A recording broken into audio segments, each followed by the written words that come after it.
Bienvenue sur la newsletter Sensée, le format audio de ma lettre hebdo. Chaque semaine, je vous partage avec authenticité et amour mes meilleurs conseils de leadership, mes histoires vécues et toute l'énergie dont vous avez besoin pour réussir avec confiance et sérénité. Cette semaine, je croise mon regard de chef d'entreprise à celui de Flavie Prévost qui est solopreneuse sur le thème de comment ne pas se sentir seul quand on travaille seul. Qu'on aime travailler seul ou non, dans les faits, pour beaucoup de travailleuses, le nombre d'heures passées à travailler en solo devant son ordinateur a augmenté. C'est vrai pour les salariés, à qui on a accordé beaucoup plus de télétravail depuis la crise du Covid. C'est vrai également pour les indépendantes qui sont de plus en plus nombreuses à se lancer, attirées par la liberté que ce statut leur apporte.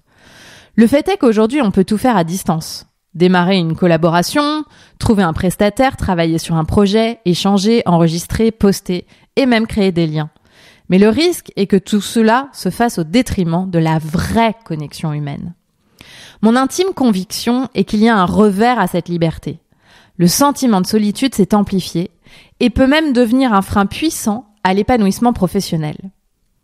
Cet été, une amie, professeure de droit à l'étranger, me racontait comment ses cours en visioconférence avaient transformé son métier. La plupart de ses étudiants gardent leur caméra éteinte, rares sont ceux qui participent. Elles passent ainsi des heures ensemble, mais seules. Et le nœud du problème est bien là. Quand on se sent seul pour décider, seul devant son écran, seul même en réunion. M'est alors venue une question. Peut-on travailler seul physiquement sans se sentir seul ? Pour y répondre, j'ai voulu croiser mon regard de chef d'entreprise à la tête d'une équipe dont les membres sont répartis aux 4 coins de la France, avec celui de Flavie Prévost, freelance heureuse, podcasteuse et formatrice. Flavie a créé le podcast Le Board, dans lequel j'interviens bientôt, stay tuned, et l'incubateur solopreneur.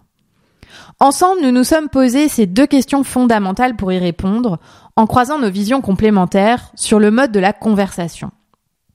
Première question, faut-il aimer travailler seul pour ne pas se sentir seul ? Flavie, je suis quelqu'un de très sociable et j'ai toujours été très entourée, notamment dans ma carrière corporate où je manageais des centaines de collaborateurs. Donc au départ, ce n'est pas tellement la solitude qui m'a attirée, mais plutôt la liberté. Ceci dit, travailler seul m'a permis de réapprendre à apprécier ma propre compagnie. Maintenant, j'adore aller seule au restaurant ou au ciné, je me fais des retraites surf ou des vélotrips en solo. Je remarque que grâce à la solitude, je suis plus créative, je vais plus en profondeur dans mes missions. Être seule me donne la possibilité d'avancer à mon rythme dans un monde qui va trop vite. Je ne suis pas obligée de suivre le même tempo que d'autres. Et étant maman, c'est un avantage considérable. Jenny, au démarrage de mon activité, je redoutais la solitude. J'aime le travail en équipe, j'aime avoir des gens autour de moi, j'aime l'énergie d'un bureau qui vit. Alors quand je me suis lancée à mon compte, j'ai choisi de visualiser un quotidien entouré. Hors de question pour moi de me résoudre à la solitude. C'est ainsi que j'ai partagé un bureau où je me suis rapidement constitué un réseau de copines solopreneuses pour me sentir faire partie d'un écosystème. Quand je me sens seule, j'observe mon agenda et je rectifie le tir. En général, c'est que je travaille trop, sans pause et sans interaction sociale. Alors, je planifie un café, un déjeuner et l'énergie que cela me donne suffit à changer mon état d'esprit. Donc de mon côté, je n'aime pas travailler seule, mais je fais tout pour ne pas me sentir seule dans le contexte dans lequel je suis. Deuxième question, qu'apporte le travail en solitaire ?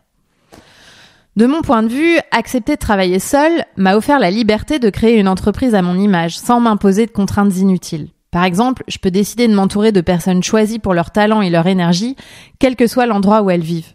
Devoir choisir ses collaborateurs dans la même ville que moi serait une contrainte, de mon point de vue. À titre personnel, cela m'a permis de vivre dans la ville que j'aime, en suivant un rythme de travail qui me correspond pleinement. Travailler en solitaire dans une organisation remote est finalement ce qui m'a rendu libre de mes choix. Flavie, le travail en solitaire en freelance développe, à mon sens, l'ownership. Et c'est un atout de leadership. Cela encourage à décider à faire ce qu'on veut, quand on veut. En étant seul propriétaire de son entreprise, c'est mon business, mes règles. Et ça fait du bien par rapport au salariat.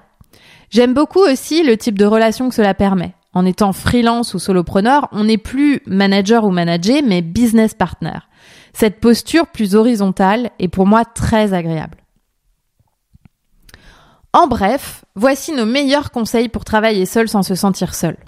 Pour Flavie, c'est bien choisir son entourage, on ne subit plus ses collègues ou ses équipes, on peut choisir ses clients, ses freelances, et c'est un vrai cadeau.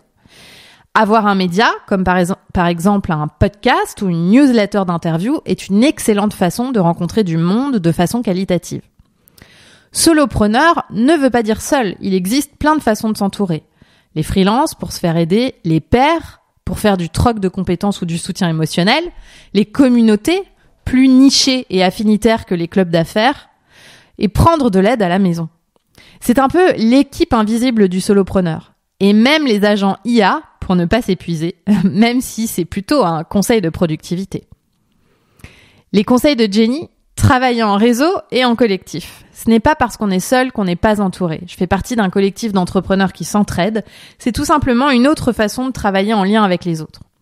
Si vous êtes salarié, faites comme ma collaboratrice Alice, contactez des personnes sur LinkedIn qui travaillent plus ou moins dans le même secteur que vous et habitent dans la même zone. Vous vous créez ainsi un réseau enrichissant de coworkers. Et puis, moi, je pense vraiment qu'il faut créer des routines. Je suis devenue une adepte du café Zoom avec mes consoeurs, des codev avec mes copines entrepreneuses, et j'ai au moins un déjeuner et un café prévus chaque semaine en présentiel pour être au contact de mon réseau. Quand vous sentez que le sentiment de solitude est plus fort que d'habitude, prenez votre téléphone plutôt que d'écrire un message. Mes chers leaders, j'espère que ce format de newsletter à 4 mains vous a plu. Pour suivre Flavie Prévost, vous avez plusieurs options. Sa newsletter avec une stratégie par semaine pour réussir en solo, qui s'appelle Board Members et qui est sur Substack.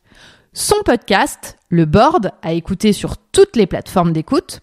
Son talk show, Solo Nation, une émission pour ne plus jamais se sentir seule en tant qu'indépendante. Bien entendu, tous les liens sont sur la description de ce podcast. Je vous souhaite une belle semaine. Chers leaders, merci pour votre écoute et rappelez-vous que le leadership s'améliore dans l'action. Alors en avant toutes et rendez-vous au prochain workshop Sensé. Pour y être invité, il suffit de vous inscrire à la version écrite de la newsletter Sensé en cliquant sur le lien dans les notes de cet épisode. Cela vous permettra en plus de profiter de l'intégralité de la newsletter, dont nos recommandations de lecture, notre citation de la semaine et autres réjouissances. J'ai hâte de vous rencontrer.